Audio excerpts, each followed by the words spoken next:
Merci d'avoir répondu présent à cette invitation. Le thème d'aujourd'hui, comme vous avez vu sur le titre, je vais essayer de parler le moins vite possible pour qu'on s'entende bien, mais je vous dis, en 1 heure et demie, nous n'aurons pas vraiment le temps de même pas de parler de la moitié, mais on aura assez de bases pour pouvoir lancer des discussions plus tard. Mais je vais vous donner assez d'éléments pour qu'on puisse aller vérifier ce qui va être dit ici aujourd'hui.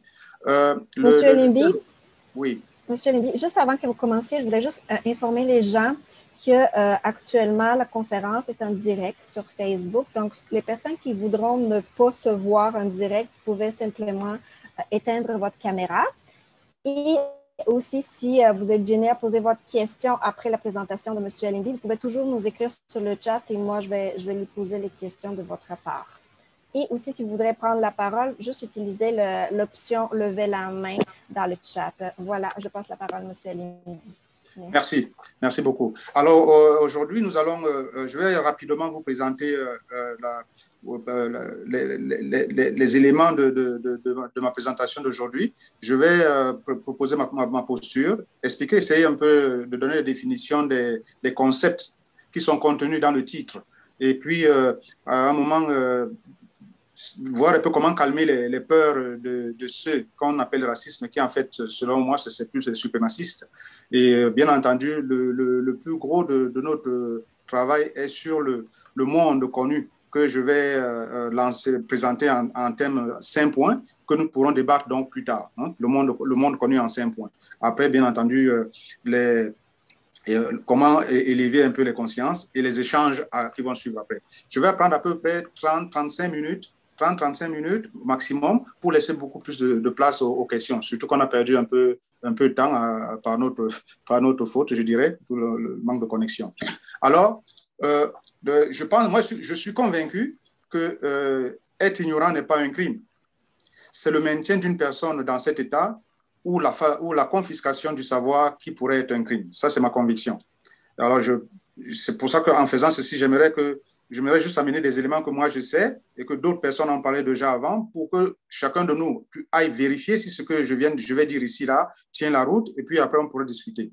Alors, je ne suis pas un historien, je ne suis pas un paléontologue, je ne suis pas un chercheur dans ce domaine, je ne suis pas un agitateur de foule, je ne suis pas un politicien non plus, je ne débat pas sur la paléontologie non plus. Je suis simplement un passant dans ce monde, chanceux de vivre au Canada pour son ouverture. Mais je ne comprends pas ce concept de racisme. Pourtant, comme vous pouvez voir, je suis africain d'origine, comme on dit, et je ne comprends pourtant pas ça. Je ne suis pas d'accord avec ce que ça veut dire. Je propose donc une approche réflexive d'unité, de compréhension mutuelle et de paix, dans le but de décomplexer les esprits et de réduire les tensions entre les groupes culturels. Moi, c'est comme ça que je vois les choses, hein? Non pas en termes de race, mais en termes de groupes culturels.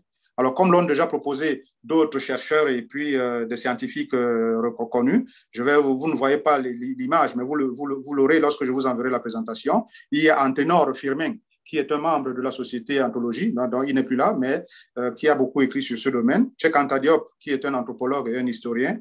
Yves Coppens, qui est un Français qui a découvert on appelle le père de Lucie, hein? Louis Bassett, et puis il y a beaucoup d'autres que vous verrez lorsque vous recevrez la présentation, pour ceux qui nous auront laissé leur courriel. Alors, il y a 2 références que vous verrez aussi. L'une d'elles, c'est Nation Agriculture, et puis l'autre de M. Coppens, Histoire de l'homme et changement climatique. Ce sont des 2 ouvrages qui ont été à la base de mon travail, et puis je suis allé chercher des éléments, bien entendu, ailleurs. Cheikh Anta Diop nous dit que nous pouvons avoir toutes les connaissances du monde, mais si nous ne savons pas qui nous sommes, ben nous ne savons rien, parce que la connaissance commence par la connaissance de soi. Et c'est l'objet de ce travail qui est d'amener, de proposer aux gens de réfléchir ensemble et de nous connaître. Si on se connaît, ben on s'ignore moins et on a moins peur les uns des autres. Alors, pour cette rencontre et puis les débats qui pourront suivre après, les discussions qui pourront suivre après, je vous dis tout de suite que moi, je suis pour tout débat contradictoire, constructif. Mes sources sont disponibles. Des échanges dépassionnés et sans préjugés, je suis pour ça. Le respect des opinions des autres, décomplexer les esprits, je suis pour ça. Mais par contre, lancer l'anathème à quiconque, je suis contre. l'esprit de revanche, de révolte, toute forme de violence en pensée, en parole et en action, toute compétition victimaire, toute réécriture de l'histoire, je ne suis pas d'accord avec ça. Ce n'est pas le but de mon travail ou de ma démarche. Alors, ma posture, tout de suite, je vous la donne. Il n'y a pas un seul raciste au Canada. C'est ma posture. Mais il pourrait y avoir un suprémaciste.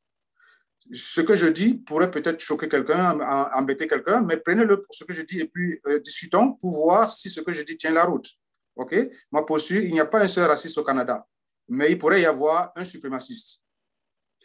Les termes racistes, je ne les utilise pas beaucoup, mais je vais les utiliser dans le cadre de ce travail pour qu'on se comprenne, parce que c'est ce que tout le monde, c'est comme ça que tout le monde parle. OK? Vous le verrez un peu plus. Et en sous-titre, vous avez vu que raciste, je l'ai mis, il y a un point d'interrogation tout de suite après, parce que je me questionne. Alors, lors des discussions, je peux plus m'expliquer et puis clarifier mon propos. L'ignorance, c'est quoi? Ben, pour résumer toutes les définitions de l'ignorance, je pourrais dire que l'ignorance, c'est le proverbe africain le résume très bien. Nous sommes tous des ignorants sur tout sujet non encore étudié. Donc, partant de là, je pense que nous sommes tous des ignorants, donc moi le premier. Qu'est-ce que la peur? Beaucoup de définitions, on a eu des définitions qui sont là-dessus. On peut retourner dans les dictionnaires, on va avoir des définitions sur la peur. Dans le cadre de ce travail, la peur, pour moi, ce sont un peu des craintes qui viennent dans des questions, des questionnements du genre que va-t-on devenir s'il y a trop de quoi? Trop de martiens? Que deviendra notre espace de vie habituel si les planètes se changent? Je ne sais pas. Donc, les 3 points veulent dire qu'on peut mettre ce qu'on veut là-dedans. Le groupe culturel auquel nous identifions sera-t-il mixé avec ces inférieurs-là? Parce que c'est ça la discrimination, la suprématie ou le racisme. Certains sont inférieurs à d'autres. Alors, c'est un peu ça. Le monde connu pour le raciste, comme on l'appelle, ou le suprémaciste, selon moi, c'est l'espace géographique de vie où celui-là se considère comme chez lui et qu'il souhaite protéger de ceux que lui il estime comme ce sont des menaces. Hein? Menace à quoi? À sa race, par exemple, race pure. On a déjà entendu des choses comme ça. Menace aux ressources de qui sont dans son espace. Les ressources peuvent être les emplois, les avantages sociaux, le logement, la qualité de vie et beaucoup d'autres choses. En fait, le mode de vie qu'il a peut-être peur de perdre. Donc, le racisme est défini selon l'encyclopédie comme une idéologie qui prétend, hein, le mot prétend, moi, sur le parole, vous voyez que c'est souligné, qui prétend qu'il existerait des différentes races. Bon, les mots soulignés veulent dire, signifient beaucoup de choses dans ce que nous allons avoir dans des débats, okay, éventuellement. Selon Human Rights, c'est au détriment c'est une sociologie. Selon monsieur Mimi, le racisme est une valorisation généralisée et définitive de différences réelles ou imaginaires au profit de l'accusateur et au détriment de sa victime, afin de justifier son agression. Alors, ça fait lien un peu ici, là, à l'esclavage, à la colonisation et aux autres formes de racisme qui peuvent être structurelles ou bien politiques. Mais ici, là, nous ne faisons pas de politique, mais je propose des définitions. Wikipédia et d'autres ont aussi défini. Alors, je vais sauter un peu sur ces définitions parce que nous pouvons les lire nous-mêmes n'importe quel moment. Et je vais passer directement à ce que moi, je résume de tout ce que j'ai lu par rapport au racisme. C'est simplement une manifestation d'un complexe de supériorité, d'un esprit tourmenté. Et c'est comme ça que je conçois ça, qui est motivé par le désir de vous dénigrer ou de vous humilier. C'est une croyance, une construction de l'esprit.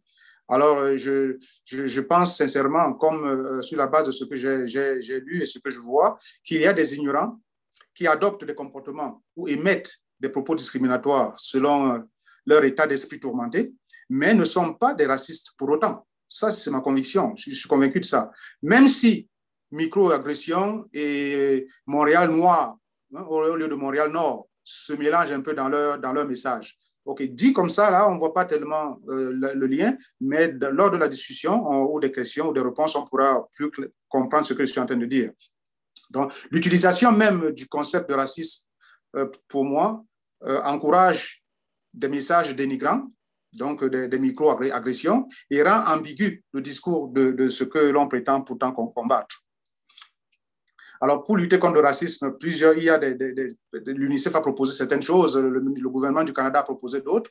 Donc, vous pouvez les voir, écouter, amplifier la voix des personnes noires. C'est à quoi que le racisme ne touche que les gens, les races noires. La race, je dis race, c'est tout le monde. Mais eux, ils pensent qu'il faut amplifier les voix des personnes noires, dénoncer le sectarisme, dénigrer les enfants, hein, enseigner aux enfants la compassion, l'équité et les droits de la personne, ainsi de suite. Le gouvernement du Canada, le ministère de la Diversité, lui, il injecte beaucoup d'argent, des millions et des millions, pour des projets. Mais je ne pense pas qu'on lutte contre le racisme avec des millions.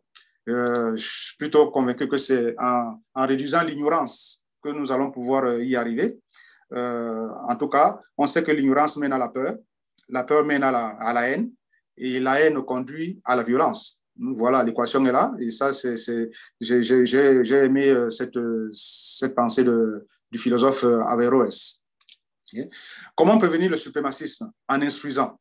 Hein, et je vais vous dire tout de suite que les PowerPoint, je ne vais pas faire que des PowerPoint. Dans à peu près 5, 15, 10 minutes, 10, 15 minutes, on va sortir des PowerPoint et puis je vais prendre les questions. Okay? Donc, soyez patients. En détruisant, donc, comment prévenir le suprémacisme? C'est en instruisant les jeunes à l'école. L'instruction rend une société cultivée, éclairée, lettrée, savante. Donc, le refus de l'ouverture est le propre d'un suprémaciste. Donc, généralement, il ne se limite pas à la couleur de la peau. Le suprémaciste porte des maladies subsidiaires. Hein, ça peut être le machisme, hein, où la femme doit rester à sa place, par exemple. Ça peut être l'homophobie et beaucoup d'autres choses. Donc, l'expression de comportements discriminatoires est généralement liée au refus de partager les ressources. C'est ce qu'on a vu tout à l'heure avec l'espace connu. Surtout lorsque le suprémaciste s'estime injustement privé. Hein, ils viennent chercher nos emplois. Qu'est-ce qu'ils font ici? Alors, son comportement ne vise pas un martien. Hein, il ne s'adresse pas à un martien. Il s'adresse à, peu importe sa race, ou la couleur de sa peau, mais il s'adresse à un humain que lui juge inférieur. Mais souvent, cette infériorité est liée aux préjugés, aux étiquettes, aux clichés véhiculés par les médias et d'autres véhicules, bien sûr. Donc, je vais vous présenter quelques affirmations dans le but de provoquer des réactions. On s'approche de la fin des PowerPoint, et d'inviter à la réflexion, de vous inciter à faire votre propre investigation et de susciter le débat contradictoire plus tard, hein, bien entendu. Donc, calmer la peur de perdre ce monde connu. Mais on peut le faire en éveillant les consciences. Mandela disait que le racisme doit être consciemment éliminé et non discrètement ignoré. Et généralement, c'est ceux qui ont le pouvoir doivent amener de faire de telle sorte qu'on combatte réellement ce qu'on appelle le racisme, plutôt que de faire semblant. Parce qu'actuellement, c'est beaucoup plus ce qui se fait. Et bien entendu, en ayant aussi le courage de présenter simplement la vérité historique aux jeunes et aux anciens jeunes, avant qu'ils ne deviennent des suprémacistes. De la vérité au-dessus de tout. Si on présente des choses de manière sincèrement, les gens vont comprendre. S'ils persistent, là, c'est autre chose. C'est là où le suprémacisme intervient. On peut donc comprendre qui est, hein, et ça, je pense vraiment, et je ne suis pas le seul, Miano et Mbembe, donc ces personnes, ces intellectuels et chercheurs qui ont parlé de ça avant moi, on peut comprendre, et je comprends qu'il y ait des personnes qui souffrent à la vue d'étrangers, nouvellement arrivés, hein, on les appelle ici au Canada les nouveaux arrivants, qui souffrent de voir le monde changer autour d'eux. Et il faut les comprendre, c'est tout à fait normal. Leur culture disparaître peut-être, ou être menacée de disparition, d'après eux, donc d'après ces suprémacistes ou bien ces racistes. Il faut comprendre ces personnes parce que c'est vrai. Il y a de quoi avoir peur lorsqu'on voit que quelque chose change autour de nous. Moi, je les comprends. Mais combien de gens, combien de jeunes, combien de ces adultes suprémacistes savent que si aucun noir n'était sorti d'Afrique, les blancs n'existeraient pas. Il n'y aurait que des noirs sur toute la terre jusqu'à ce jour. Combien de suprémacistes le savent? Combien de jeunes le savent? Donc, Yves Coppens, qui est un éminent chercheur et savant, c'est indiscutable, c'est lui qui a affirmé ça lorsqu'on lui a posé la question à la télévision française. Je vous présente ici rapidement une carte de mouvement des Africains Lorsque ils sont sortis, ils ont traversé l'océan et les mers pour aller peupler les autres contrées les autres espaces de la Terre. Okay? Combien savent que Haïti, aujourd'hui méprisé et on dirait même puni, ben, a été le premier État noir indépendant d'État moderne, puni pour avoir infligé la plus grande défaite humiliante à la plus grande armée française de Napoléon, à Versières.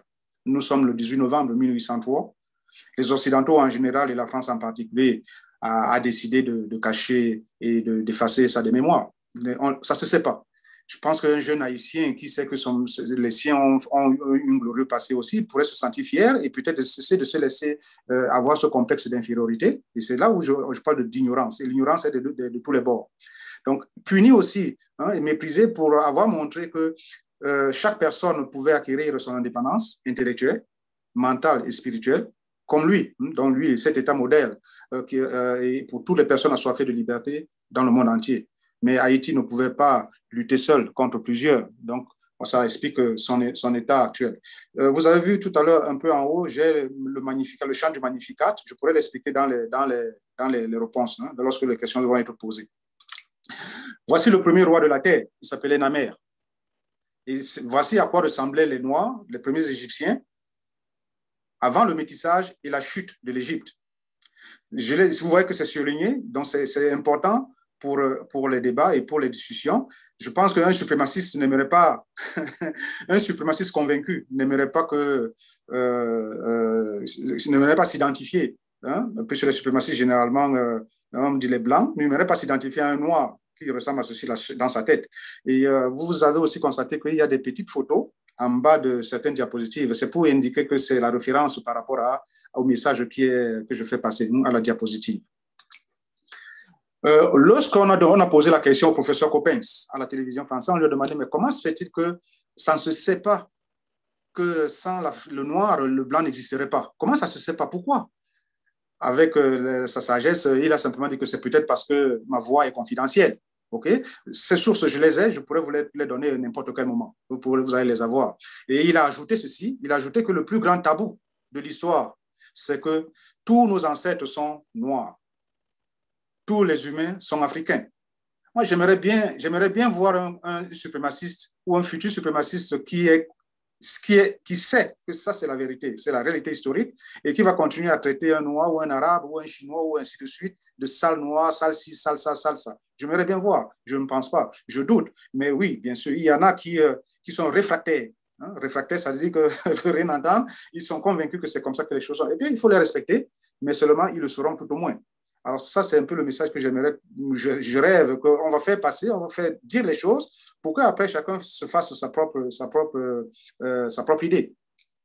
Louis Bassett, lui, il a affirmé que l'Afrique, c'est un chercheur paléontologue, l'Afrique est considérée comme unanimement par les savants comme le berceau de l'humanité. Donc de ce fait, elle a toujours été en tête du progrès universel.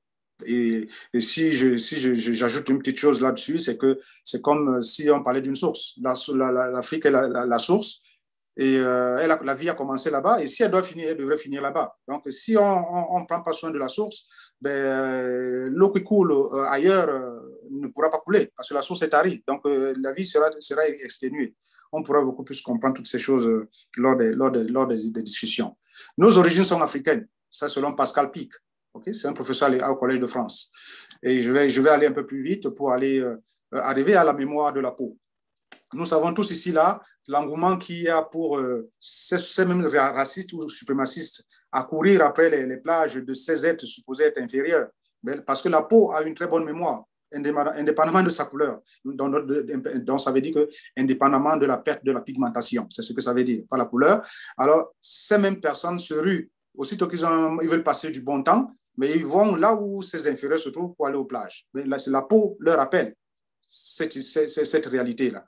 Et on pourrait dire que si la couleur du sang, qui est le même, quelle que soit la peau, ou la couleur de la peau, pouvait expliquer au cerveau humain que nous sommes de la même espèce, c'est que le racisme n'existerait pas. Et vous me voyez arriver. Et le professeur Coppens d'ajouter encore, lorsqu'il dit que sa peau à lui, donc lui, le blanc qui est là, que vous voyez en bas à droite, et tous les autres blancs, ces couleur qu'il a, c'est une décoloration de la peau noire dans de l'original. Les mathématiciens pourraient très vite parler d'une fonction et puis d'une fonction affine ou bien d'une dérivée. OK? On pourrait s'en expliquer après. Les scientifiques classent l'être humain en ce qu'on est en train de voir ici. Là. Homo égale genre, sapiens l'espèce, sapiens égale race. Donc, Homo sapiens sapiens, c'est l'être humain.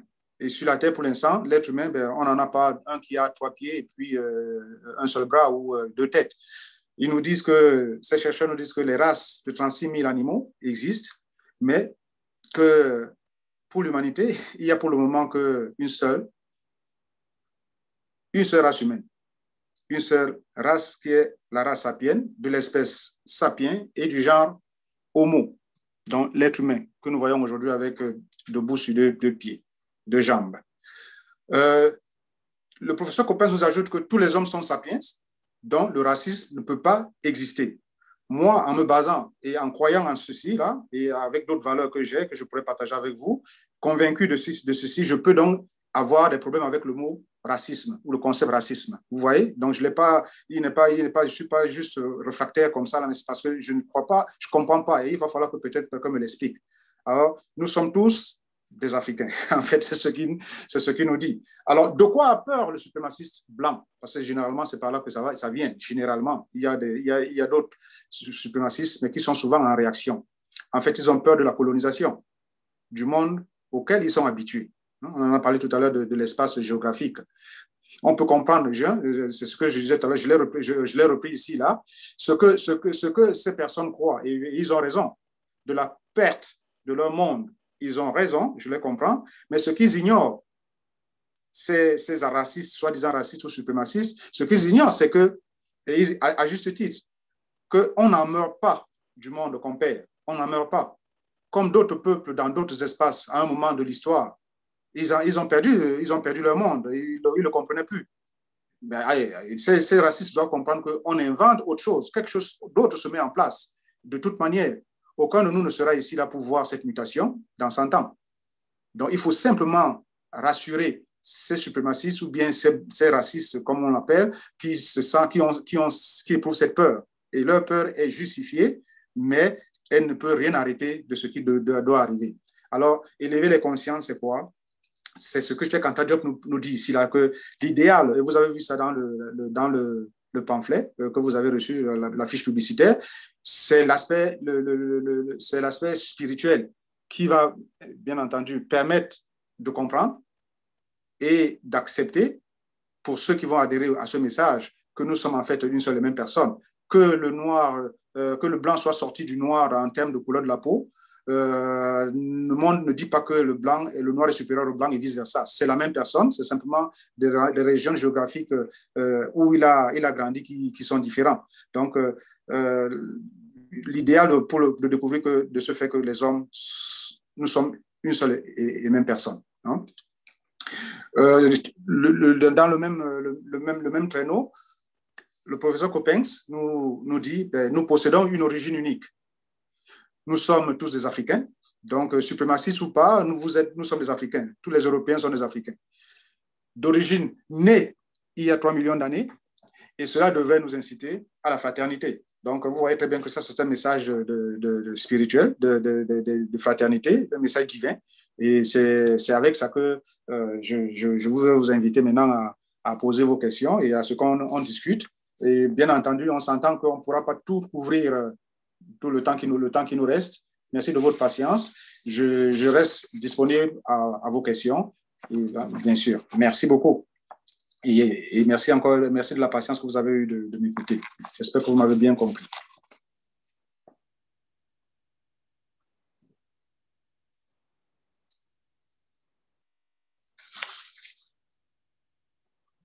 Est-ce qu'il y a des questions? Donc maintenant, on va passer à la section de questions. S'il y a des personnes qui sont intéressées à poser leurs questions, vous êtes les bienvenus, autant par le chat que par la prise de parole. Il faudrait juste unmuter votre micro.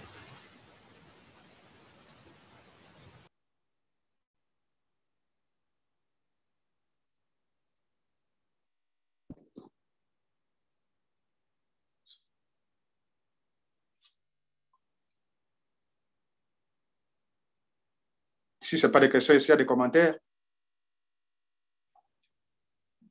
Et je vais meubler en attendant. Je répète encore que la matière est très grande. Le sujet est très, très grand et il ne peut pas être couvert en 3 heures, même pas. Donc, en disant ce que j'ai présenté là maintenant et ce que nous allons dire, c'est juste, je pose juste les bases d'une éventuelle discussion ou débat ou questionnement. Et c'est ça que je fais là ce matin. Le sujet est très, très vaste. Et il nous faudra plusieurs heures et plusieurs rencontres pour pouvoir comprendre tout ceci. Donc, si vous ne pouvez pas poser des questions, vous ne voulez pas les poser par la chat. Donc, j'attends vos questions. Est-ce que je peux intervenir? Oui. Oui, bonjour. Bonjour. Pour commencer, je déplore qu'on ne soit pas plus nombreuses. Puis je pense que les gens qui sont probablement là sont probablement déjà des gens qui sont convaincus. Ma question, ce serait comment faire pour rejoindre puis justement sensibiliser les gens qui sont pas convaincus que les humains sont des humains, tout simplement. Nous sommes, merci beaucoup de la question, restez à l'écran. Je suis très heureux. Comment nous pouvons faire? Nous avons commencé à le faire. Nous sommes déjà 2. Nous sommes déjà 2 au moins. Et il nous suffit simplement, dans un premier temps, d'être sincères. Et si tous les 2 mois, j'ai proposé aujourd'hui, en invitant, si demain, vous proposez, vous dites qu'asseyons-nous et faisons quelque chose qui va amener d'autres personnes pour qu'on puisse en discuter. Parce qu'il ne s'agit pas ici là de juger personne. L'histoire s'écrit, l'histoire continue. Et personne ne peut la réinventer. Ce qui est passé et nous devons simplement continuer, mais en acceptant que ce qui est arrivé, faisons de telle sorte que on ne répète pas ça. Moi, je pense que nous sommes déjà 2. Et je suis très content de ça. Et je vais faire de mon mieux pour rester en contact avec vous, pour qu'on voit de quelle manière prendre une autre personne et une autre personne pour qu'on arrive peut-être devant le ministère de l'Éducation et lui dire, regarde, monsieur le ministre, il y a beaucoup de choses qui pourraient changer si les petits-enfants savent que, les enfants ne savent pas ce que c'est des discriminations. C'est les adultes qui les mettent et puis d'autres choses qu'ils voient plus tard. Ce que nous pouvons faire, c'est tous les 2 déjà, nous sommes 2, nous pouvons inviter une 3e personne et former un groupe de discussion, trouver un moyen plus facile pour émettre le message et inviter d'autres personnes. Parce que ce n'est pas une secte, ce n'est pas une religion. Ce que nous disons, d'autres personnes l'ont déjà dit. Comme vous avez vu, j'ai cité des personnes. Je n'amène pas des choses. Moi, je suis un comptable, je suis un enseignant. Okay? Je ne me suis pas présenté en termes d'éducation, mais ce n'est pas important.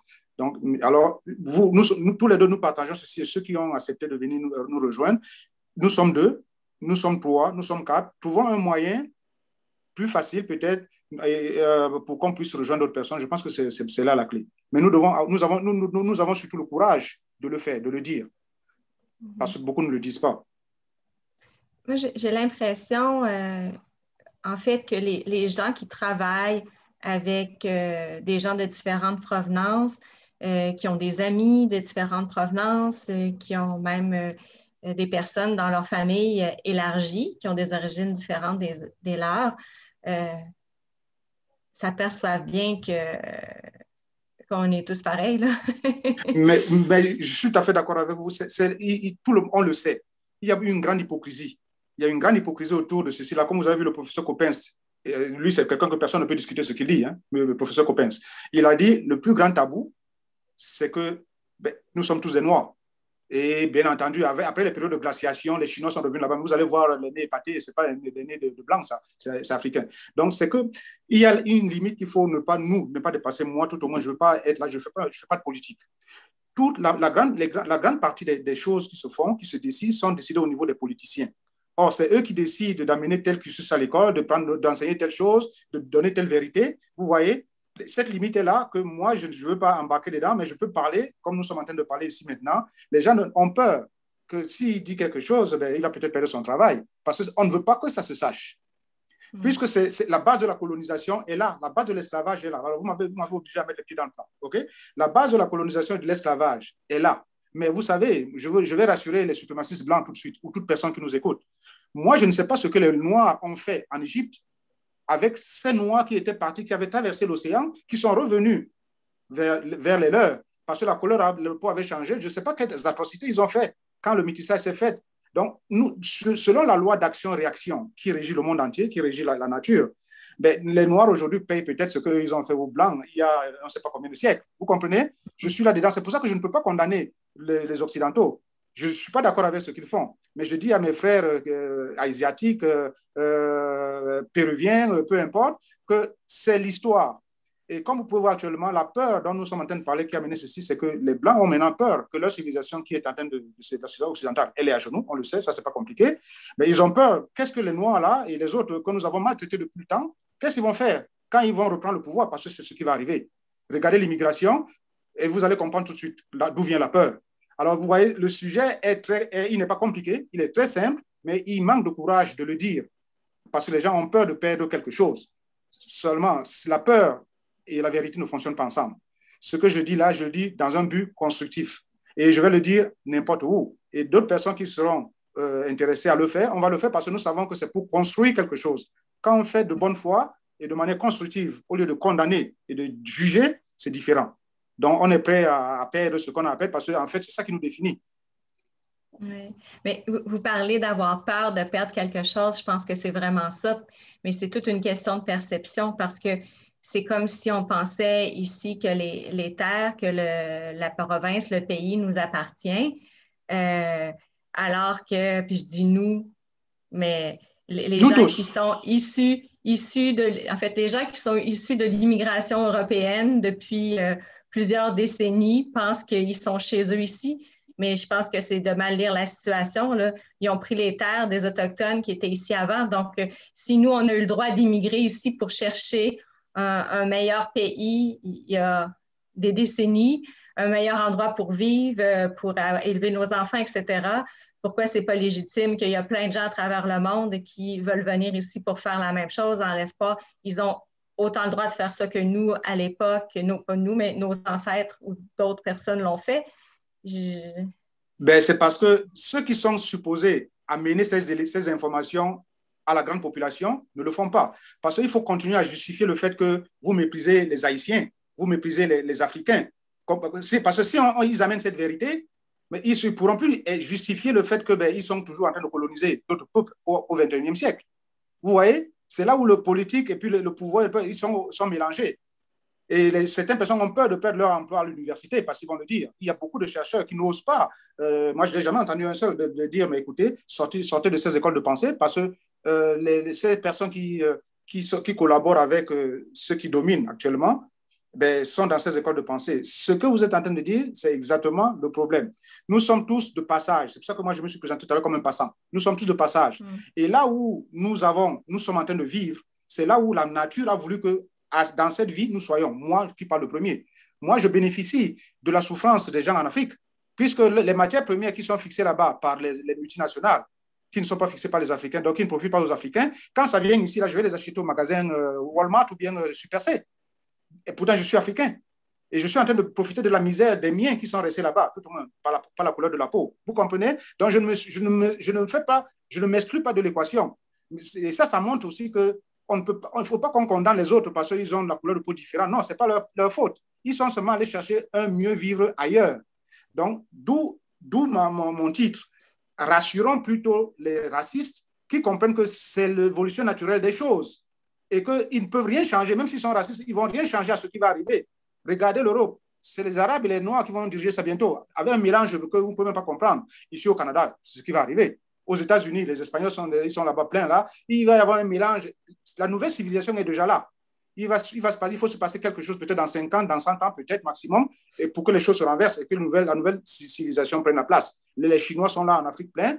Regardez l'Europe, regardez la France. Moi, j'en fais partie, je suis un d'eux, c'est que des métissages. Et la violence qu'ils mettent partout dans le monde, elle est en train de les rattraper. En France, maintenant, c'est pire. Vous ne pouvez même pas marcher avec votre téléphone cellulaire dans la rue parce que les jeunes sont révoltés. Vous voyez? Donc, c'est cette acceptation du fait que nous avons une seule même terre. Et Mbembe, un des chercheurs disait, Achille Mbembe disait que nous avons une seule terre et nous devons la partager. Nous n'avons pas le choix. Donc, où que nous soyons, nous sommes à cet endroit-là, mais pour cela, il faut que notre conscience soit un peu plus éveillée. Donc, un peu plus, ça soit différent. On accepte que l'être humain, ce n'est pas la couleur de la peau, c'est ce qui est à l'intérieur. C'est là où vous et moi, nous sommes rendus. Mais nous devons aider notre frère à côté, qui lui n'est pas rendu là, pas en lui disant qu'il a tort, mais en lui montrant les choses, en lui présentant les choses, pour qu'il lui-même il décide que oui, peut-être que les deux là, ils ont peut-être raison. Je vais peut-être approfondir le raisonnement et puis voir ce que je peux faire. Moi, c'est dans ce sens que je marche. Et vous avez complètement raison. Moi, je pense que nous sommes deux. Ceux qui nous entendent et qui sont intéressés par ce que nous sommes en train de dire vont peut-être nous rejoindre. Merci.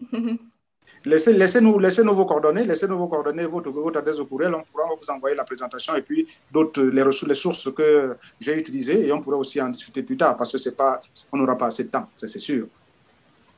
Merci beaucoup. Merci. Nous avons une question sur le chat. Une personne qui demande, elle vous dit bravo tout d'abord, M. Olymbi, et elle pose la question suivante. Il n'y a qu'une seule race, la race humaine, mais comment lutter contre le racisme et plus particulièrement le racisme systémique qui est bien réel?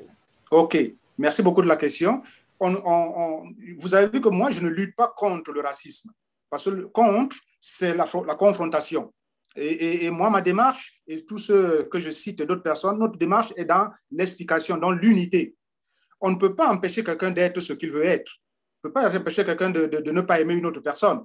Mais on peut s'équiper soi-même de connaissances, comme disait Cheikh Anta Diop, s'armer de connaissances pour que, même si la personne a une attitude discriminatoire ou révoltante vis-à-vis de nous, on ne puisse pas embarquer dans ce jeu. Bien entendu, ce à quoi fait référence la personne qui pose la question, on pense aux violences policières, on pense à des choses qui sont d'une puissance qui semble nous dépasser. Oui, c'est vrai, mais on doit d'abord, avant tout, je parle pour moi pour commencer, je sais qui je suis. Donc, je sais que ce policier, je prends l'exemple de cet exemple, ce policier, par exemple, qui est juste tourmenté, ce n'est pas un raciste. Il ne fait pas ça parce que je suis d'une race différente. Dans ce racisme systémique dont parle l'intervenant, le participant, ce n'est pas parce que l'autre est d'une race autre. C'est simplement parce que, je suis convaincu qu'il ignore. S'il n'ignore pas et il sait que nous sommes de la même race et qu'il continue, ça veut dire que c'est un suprémaciste. Mais ça, c'est un autre domaine. C'est quelque chose d'autre qui demande maintenant qui est criminel parce que c'est interdit de par la loi au Canada, par exemple. Vous voyez? Donc, ce que moi je dis à la personne, c'est que essayons plutôt, avant tout, de nous armer nous-mêmes pour qu'on sache qui on est soi-même.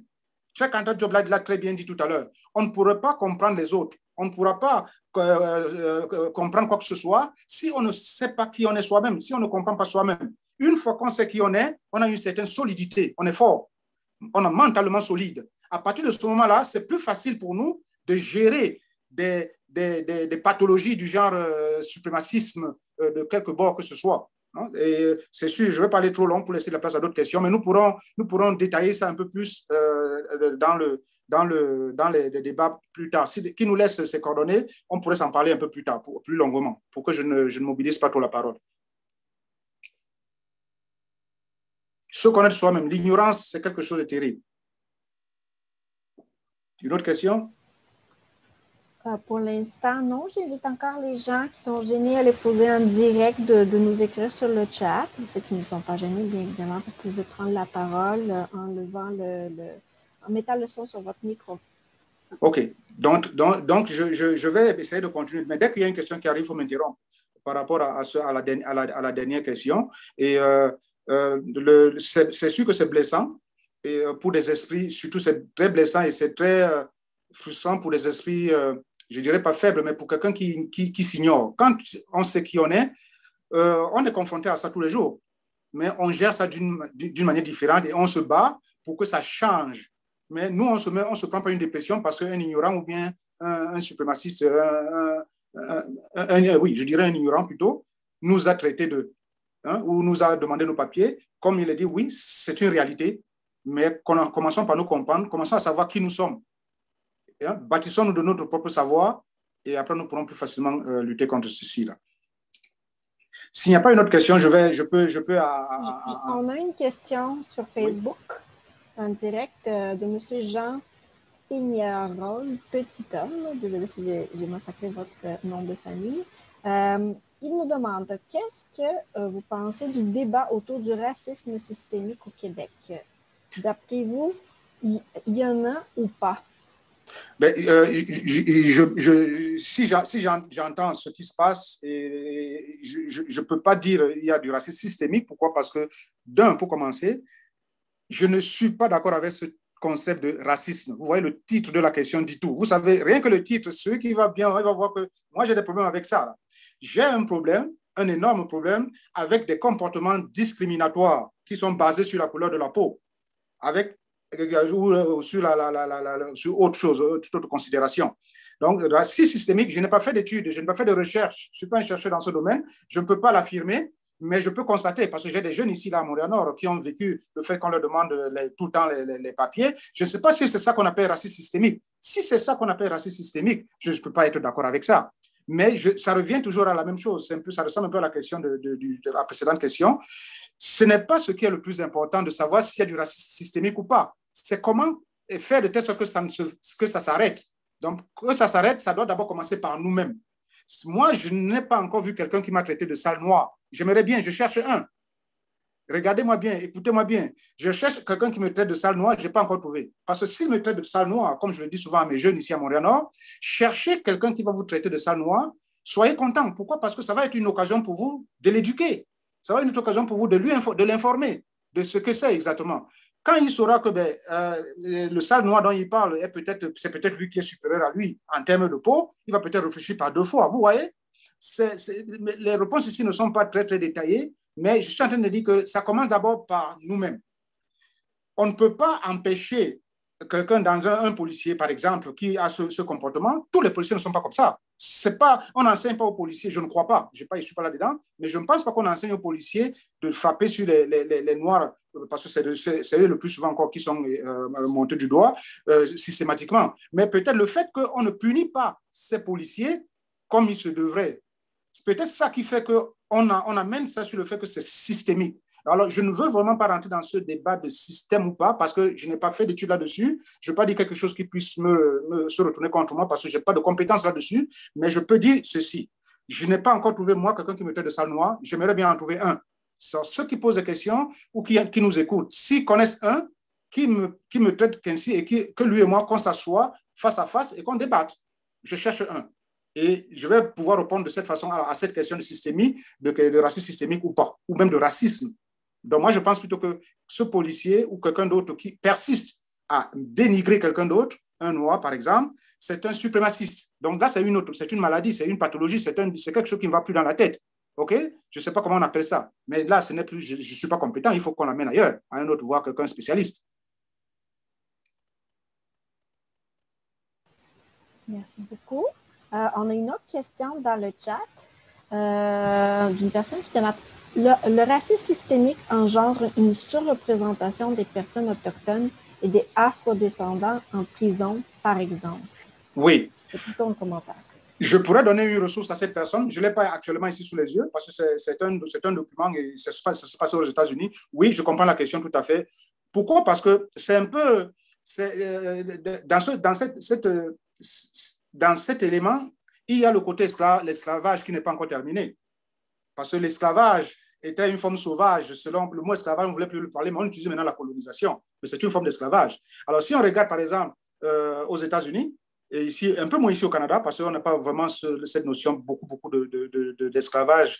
Mais si on regarde aux États-Unis où cet élément se montre le plus, on voit que l'esclavage, on ne va plus cueillir les cotons dans les champs, mais on va trouver que ce sont ces mêmes personnes qui se trouvent en prison. Donc, c'est comme si on a déplacé l'esclavage des champs de coton, on les a menés en prison. Donc, on va mener de la drogue dans leur quartier et après, on va les arrêter, on va les mettre en prison pour aller travailler là-bas. Ça, c'est un document choc. Et une information choc, oui, je peux fournir la référence à cette personne. Tout ça explique bien entendu le fait que lorsque, dans l'histoire, il y a eu des civilisations, il y a eu les Égyptiens ont été la première, les Sumériens ont été là, les Grecs ont été là, les Romains ont pris après. Et ensuite, la civilisation grecque, quand elle est tombée, la judéo-chrétienne, donc les Européens, ont embarqué. Et maintenant, leur civilisation est en train de tomber. Alors, eux, ils ont basé leur civilisation sur beaucoup de violence. Bien entendu, il y avait de la violence aussi dans d'autres civilisations. Mais celle-ci, dans l'histoire la plus proche, ils sont venus avec des armes et ont conquis des terres, ont conquis des gens, ont tué, ont fait beaucoup de choses. Alors, comment expliquer que ces mêmes personnes, on puisse reconnaître que ces personnes sont ceux qui ont apporté les civilisations dans ce monde, comme on a pu voir tout à l'heure, pour maintenir et expliquer aux Européens que nous sommes installés chez d'autres personnes, à leur imposer notre loi et à les chasser même de chez eux, à tel point qu'ils sont obligés d'aller dans la Méditerranée. Comment expliquer ça? C'est difficile. Ça serait difficile à expliquer. Alors, on continue à maintenir un certain système qui fait que on doit maintenir les choses, le statu quo, tant qu'ils ont encore ce pouvoir-là. Hein? Donc, oui, ce sont les mêmes qui se retrouvent là-bas parce que ce sont ceux qui n'ont pas le pouvoir, ce sont ceux qui n'ont pas des armes. Tout ceci est basé sur la force physique et la force militaire. Que peuvent faire ces Africains, ou là où il y a ces multinationales, que peuvent faire les Libyens, qu'on peut décider d'aller bombarder comme ça, parce que ça plaît aux gens, mais qui après se retrouvent en France, en train de poser des bombes en France, vous voyez? Et que peuvent faire les Amérindiens? Ils n'ont pas des armes, ils ne fabriquent pas d'armes, ils n'ont pas la bombe atomique. Donc vous voyez, cette maintenance des choses, comme le monsieur le dit, ou la personne le dit, cette maintenance des choses est basée sur la domination, sur le pouvoir militaire. Celui qui a l'arme a la parole. Dès que l'arme change de main, on a vu ça dans des films, vous levez les mains. Alors oui, c'est maintenu comme ça. Pourquoi? Parce que le pouvoir militaire est pour l'instant toujours entre les mains de celui qui les a conquis. Et quand on a conquis une personne, on prend sa femme, on prend ses enfants, on leur donne d'autres noms, on donne une autre religion, c'est une suite normale. Alors ça s'explique, oui, et tant que dans un premier temps, intellectuellement, spirituellement, les Noirs et les Indiens et tous ceux qui sont opprimés ne prendront pas leur destin en main, de réfléchir d'abord par eux-mêmes, d'être libres par eux-mêmes, ils peuvent toujours accuser les autres, les Occidentaux, mais les Occidentaux se comportent normalement. Ils se comportent en conquérant. Donc, ça ne peut pas changer tant que celui qui est opprimé n'a pas décidé que ça doit s'arrêter. Mais ça ne va pas s'arrêter en prenant les armes. Non, je ne suis pas d'accord. Et on n'a pas ces moyens. Et ce n'est pas ça qui va changer. Ce qui va pouvoir changer les choses, c'est se blinder spirituellement, comme disait Cheikh Anta Diop, se blinder de science. C'est ce que les Vietnamiens ont fait. C'est ce que les Chinois ont fait. Maintenant, ils menacent le monde, non pas avec des armes, mais parce qu'ils sont rentrés en eux-mêmes, ils sont restés sur leur culture, sur leur religion, sur leurs éléments propres, et avec ça, ils peuvent aller à l'extérieur. Et la question là n'est pas une question simple. Elle demande beaucoup plus que ça, et avec beaucoup plus d'outils. Et on pourra fournir à la personne si elle nous laisse ses coordonnées. La personne se soucie comment elle trouve que votre discours, il risque de nier la réalité du racisme systémique et surtout de la surreprésentation de ces personnes-là racisées, que ce soit des Autochtones ou des représentants afrodescendants dans les prisons. Oui, je comprends tout à fait la personne. C'est sûr que lorsque nous traitons d'un sujet, nous parlons d'un sujet avec émotion ou avec passion, nous oublions une certaine réalité. Moi, je n'ai pas le pouvoir de changer ce qui se passe dans une prison. Je n'ai pas le pouvoir de modifier des lois. Je ne suis pas un parlementaire. Je n'ai pas ce pouvoir, donc je ne peux pas encourager ou influencer ce qui se passe actuellement. Par contre, je peux influencer cette personne qui me parle et lui dire que, regarde, qu'est-ce que tu veux faire? Il y a des lois qui sont là. Ces lois doivent être appliquées. Si ces lois ne sont pas appliquées pour que les choses changent, il va falloir que quelqu'un aille voter quelqu'un qui va aller changer ces lois au Parlement. Vous voyez, il faut suivre le chemin normal. Donc, oui, on peut vouloir des raccourcis, mais ça, moi, je ne suis pas un influenceur, je ne suis pas un militant contre le racisme. Donc, le mot racisme lui-même, il me choque. Je pense que cette personne oublie ça. Que cette personne regarde un peu. Je ne suis pas d'accord avec le mot racisme ou raciste. Je ne suis pas d'accord avec. J'ai un problème avec. Donc, je ne peux pas aller dans le sens de vouloir forcément faire plaisir à un noir comme moi, parce que j'en suis un, juste à peu de contraire, je suis un noir, mais ce n'est pas parce que je suis noir que je vais forcément adhérer à quelque chose à laquelle je ne crois pas et à laquelle je pense que les moyens pour combattre ne sont pas exactement celles-là. Mais je vais dire à la personne et à n'importe qui que nous devons lutter comme ce n'est pas permis contre toute forme de discrimination. Et cette personne-là me trouvera à ses côtés. Je vais combattre ça. Je combats toute forme de discrimination. Mais je ne suis pas en train d'aller combattre une discrimination sur la base de la couleur de la peau. Parce que pour moi, ce n'est pas la couleur de la peau qui est mise en cause. C'est sur cette base-là que quelqu'un est en train de me discriminer ou de discriminer ceux qui sont en prison. Mais le racisme systémique, je n'ai pas les moyens de la changer, mais j'ai les moyens d'influencer la personne qui est en train de poser la question, que nous pouvons peut-être prendre les choses d'une autre façon et modifier les choses, mais de manière légale et sans violence. C'est sûr que ce n'est pas beau à entendre parce que ce n'est peut-être pas ce qu'elle aimerait entendre, mais je lui parle sincèrement et je peux lui prouver ce que moi je suis en train de lui dire. Par contre, je ne pense pas qu'en allant prendre des armes, il va battre l'armée canadienne. Je suis désolé, il ne pourra pas. Tout au moins pas encore, il faudrait qu'il attende encore un peu. Mais je ne pense pas que d'ici là, il sera toujours là vivant pour voir ce qui va se passer plus tard. Les choses évoluent, les choses changent. Mais nous devons d'abord blinder notre communauté, nous devons nous blinder nous-mêmes, individuellement et collectivement, pour que les choses commencent à changer. Parce que là, on aura peut-être une force pour pouvoir influencer les choses, mais dans la paix, sans la violence.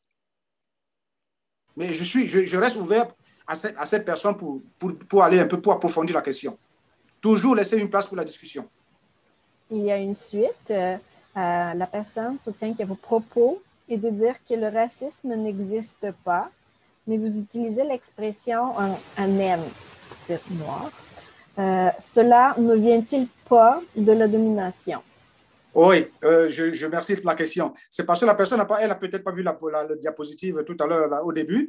Moi, j'essaie d'utiliser les mots, les concepts que nous tous nous comprenons. Nous comprenons, pardon. Okay? Nous comprenons tout ce qu'on dit noir, blanc. Moi, je ne suis pas noir. Le blanc n'est pas blanc. Okay? Donc, rien que partant de là, ça ne veut rien dire. Mais j'utilise ces mots parce que c'est ce que nous comprenons tous. Ouais, depuis tout à l'heure, je me suis présenté. Quand je me suis présenté comme un passant. Et donc, les termes noir, blanc, oui, je ne les banalise pas. Je ne suis pas d'accord avec leur prononciation parce qu'en eux-mêmes, ces mots ne veulent rien dire. Les Européens, qu'on appelle les blancs, ils ne sont pas blancs. Ils ont la peau qui est beaucoup plus du côté du cochon gratté, comme rose. Okay? Les noirs sont marrons, ils ne sont pas noirs. Donc, je ne pense pas que c'est ce genre de concept ou bien d'éléments que moi, mon discours se base. Peu importe la couleur de la peau que vous avez sur vous, ce qui m'intéresse, c'est qu'est-ce que vous pensez des autres êtres humains qui sont proches de vous. Si quelqu'un est victime de discrimination basée sur la couleur de sa peau et qu'on appelle par exemple noir, ben, j'irai défendre cette personne contre la discrimination, mais non pas contre la couleur de sa peau, parce qu'il n'est pas noir pour commencer. OK? Donc, je suis pas dans mon terrain n'est pas celui-là, des mots qui ne veulent rien dire au départ. Mon terrain est celui de lutter contre les discriminations, d'expliquer ces discriminations, de rassurer ceux qui ont peur, donc d'expliquer les choses, de se comprendre, de s'entendre, peu importe la couleur de notre peau. Moi, je ne me considère pas comme un noir. Dites, ce monsieur, si vous m'entendez, je ne me considère pas comme un noir. Je ne me considère pas comme un Africain. Alors, pour ne pas me demander ça à moi, je ne me considère pas comme un Martien. Je suis une âme qui vit, fait une expérience dans une peau. Je ne sais pas ce que j'ai été il y a 3 siècles, parce que je crois à la réincarnation, mon cher monsieur ou madame. Je crois à la réincarnation. Donc, je ne sais pas ce que j'ai fait avant pour naître dans la couleur de cette peau. Alors, vous voyez, c'est le discours spirituel. Alors, cette question-là, vous voyez que la question est beaucoup plus large, beaucoup plus profonde que ça. J'inviterai la personne à ne pas s'arrêter sur les mots qui, au début, en eux-mêmes, ne veulent rien dire. Si cette personne estime qu'elle est noire, j'aimerais bien voir ça.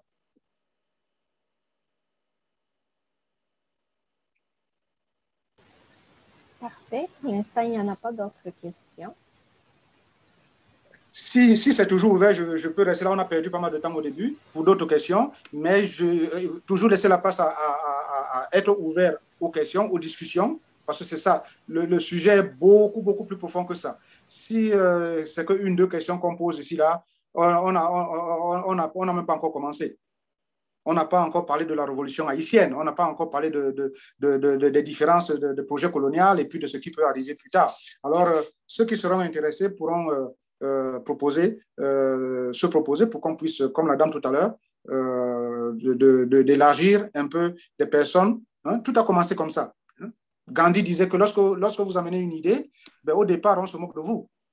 Après, on vous combat si vous persistez. Mais si vous persistez toujours, ben, vous devenez un vainqueur. Pourquoi? Parce que votre idée, vous avez réussi à la maintenir et puis à la défendre. Et après, on vous respecte. Donc, je pense que c'est souvent ça. Pour l'instant, nous ne semblons pas être nombreux à partager cette philosophie, mais nous sommes beaucoup plus nombreux que ça, à partager cette philosophie de ne pas aller contre, lutter contre. Non. Le fait de défendre, d'expliquer, c'est déjà lutter contre quelque chose.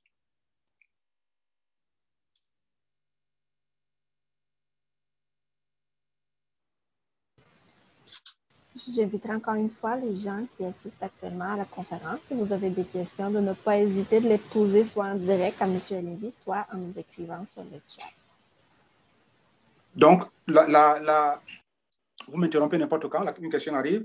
La peur donc la peur que nos frères occidentaux ont, c'est que comme la civilisation est en train leur civilisation est à genoux, elle est finie, et qu'ils le savent.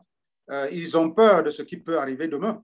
Si ces personnes aujourd'hui opprimées devaient prendre la place, comme c'est le cas, ça commence déjà à être le cas, on le voit partout. Hein? On regarde l'immigration.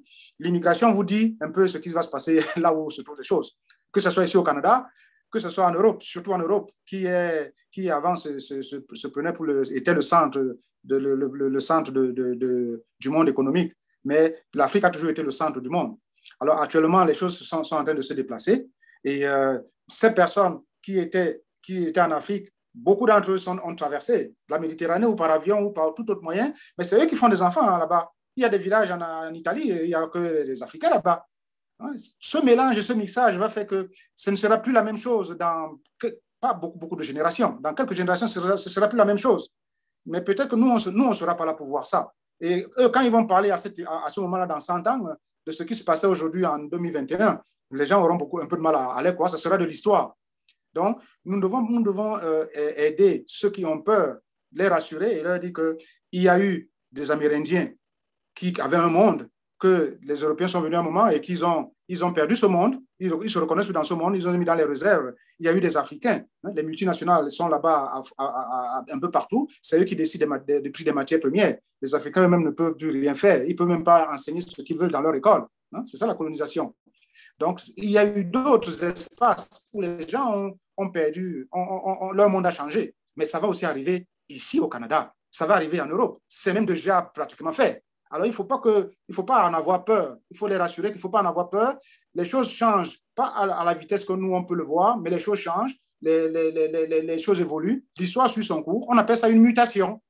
Ceux qui nous écoutent, ils peuvent aller regarder. C'est quoi une mutation? Les choses mutent. L'Europe est en train de muter. Il a déjà muté. Le Canada est en train de muter. Partout. Les États-Unis sont en train de muter. Dans quelques temps, ils seront minoritaires, les Caucasiens qui sont arrivés là-bas au départ. Vous comprenez? Donc, il ne faut pas avoir peur. Il faut juste accepter que l'évolution des choses et l'histoire suit son cours et ne pas se braquer. Parce que même si on insulte le noir qui est à côté, même si systématiquement, comme disent certaines personnes, on lui demande ses papiers ou on lui met justement les mêmes qui se retrouvent en prison, ça ne changera pas ce qui va arriver. Pourquoi? Parce que lorsque cette civilisation sera complètement à terre, hein, et quand une civilisation, c'est cette façon de faire, c'est beaucoup plus à cette civilisation, ben, ceux qui seront là ne vont peut-être pas voir les choses de la même façon. Alors, cette peur doit essayer de disparaître, mais elle disparaît avec les explications, non pas avec la confrontation. Parce que la confrontation génère la confrontation. Les Occidentaux, les Européens nous ont montré ça. S'il n'y a que que des guerres partout, on ne va pas embarquer dans ces mêmes choses, parce que les choses vont se passer comme elles devront se passer. La preuve est qu'ils sont venus avec toutes ces armes, mais qu'est-ce qui se passe? Les Africains sont toujours là. Les Amérindiens sont toujours là, même s'ils sont moins nombreux, mais ils sont toujours là. Mais que les Occidentaux, où ils deviennent minoritaires. Ils sont minoritaires à l'extérieur, ils sont minoritaires à l'intérieur, en Europe. Ils deviennent minoritaires. Ils seront bientôt 1 personne sur 9 sur la Terre, alors que les Asiatiques seront 1 personne sur 2. Les Africains seront 1 personne sur 5. Juste voir les choses. Si le suprémacisme ou le racisme, peu importe le nom qu'on donne, est au courant de ceci-là, peut-être qu'il va mettre un peu d'eau dans son vin et accepter de vivre simplement ensemble et puis d'accepter ce qui arrive et que chacun contribue. Le temps que nous avons à passer sur cette terre, le temps que chacun de nous a à passer sur cette terre et vers notre but ultime qui est de l'autre côté, de partir et de laisser la place à ceux qui arrivent. Parce que chaque chose a une fin. Une civilisation a une fin. Une domination a une fin. La colonisation aussi aura sa fin. Une autre colonisation peut-être va arriver. Espérons qu'elle sera moins violente que celle que les Européens ont imposée aux Africains et aux Amérindiens et ailleurs.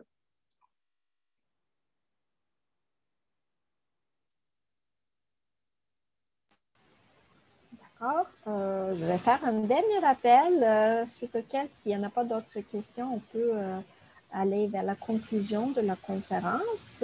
S'il y a des gens qui ont des questions, des commentaires suite à la présentation de M. Elimbi, n'hésitez pas de les poser maintenant. Sinon, vous pouvez toujours lui écrire. On va vous laisser ses coordonnées à la fin de la présentation. Merci beaucoup.